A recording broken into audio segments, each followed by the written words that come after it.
Сәлеметсіңдер ме балалар? Қазір бізде математика сабағы.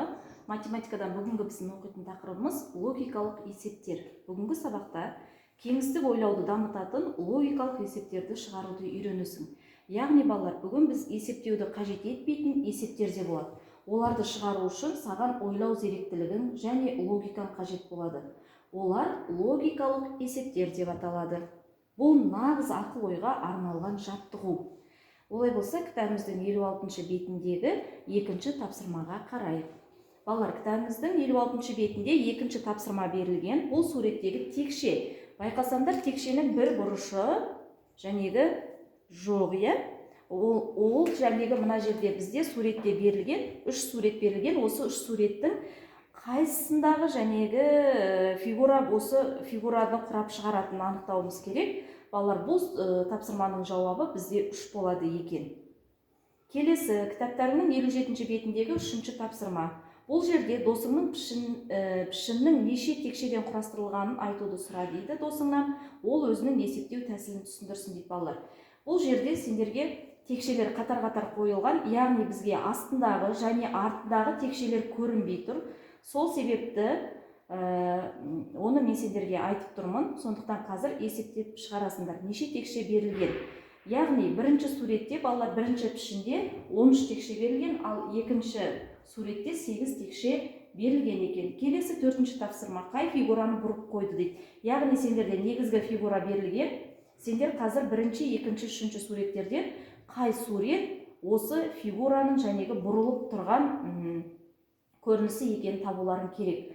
Олай болса, балалар, А тапсырмасында бұл, яғни екінші фигура болады екен. Келесі Ә тапсырмаға қараймыз. Ә тапсырмада тағы да тура сондай фигура берілген. Біз енді осының ұқсас фигурасын, осы фигураның келесі фигураны табуымыз керек. Бұл бізде суреттегі балалар екінші жәнегі фигура болады екен. Келесі тапсырма, бұл кітабымыздың 5-ші тапсырмасы. Бізге тікбұрышты параллелепипед берілген. Тікбұрышты параллелепипедтің көлемін табуымыз керек. Ол үшін балалар, мына жерде А 6 см, В 4 см, С 2 см-ге тең дейді. Енді қараймыз. Бұл жерде бізге берілген жәнегі көлемді табуымыз керек. Мен мына жерде ұмыта қалдым, балалар. Көлем бізде белгісіз. Көлемді табу үшін А көбейту В көбейту С, яғни үш өлшемнің көбейтіндісі көлемді береді. 6 см 4 см-ге және 2 см-ге көбейтетін болсақ, 48 куб сантиметр. Мен неге балалар кубты жаздым? Себебі бұл жерде сантиметр, үш рет тұрғандықтан мен міндетті түрде куб деп жазуым керек. Және де балалар, көлемнің өлшем бірлігі куб болып жазылатынын сендер бұрыннан білесіңдер. Келесі, осы кестенің екіншісі. Бұл жерде сендерге балалар жәнегі А белгілі, В белгілі, көлемі белгілі, тек сыны табуымыз керек. Енді мен екіншіні балалар теңдеу түрінде көрсетіп тұрмын. Сендер өздеріне қай тәсіл жеңіл, үш тәсілді көрсетемін, қалған тапсырмаларды соған сәйкес шығарып аласыңдар. Бұл жерде балалар бізде жәнегі С белгісіз, яғни үш өлшемнің көбейтіндісі 128-ді береді. Яғни үш өлшемнің көбейтіндісі көлемді береді. Енді бізде көлем 128 болып тұр. Олай болса 16 көбейту 2, міне 16 көбейту 2 көбейту, менде С белгісіз, оны X деп жаздым. Бұл үшеуінің көбейтіндісі 128, яғни көлемге тең. Енді осы теңдеу шешем. Бұл жердегі бірінші амал балалар бізде көбейтуді орындап аламыз. 16-ны 2-ге көбейтем, 32.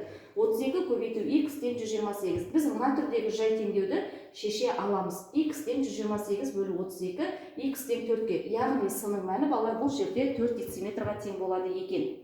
Келесі, кітабымыздағы осы кестенің үшіншісі. Бұл жерде балалар мен өрнек түрінде жазуды көрсетіп тұрмын. Енді қараймыз. Бізге белгілі А, С және В, яғни көлем белгілі. Тек мына В-ны табуымыз керек. Ол үшін мен не істеймін? 90-ды, яғни көлемді бөлемін 15 пен 3-тің көбейтіндісіне. 15-ті 3-ке көбейтетін болса 45, 90-ды 45-ке бөлсек 2, яғни В тең 2 сантиметрге болады.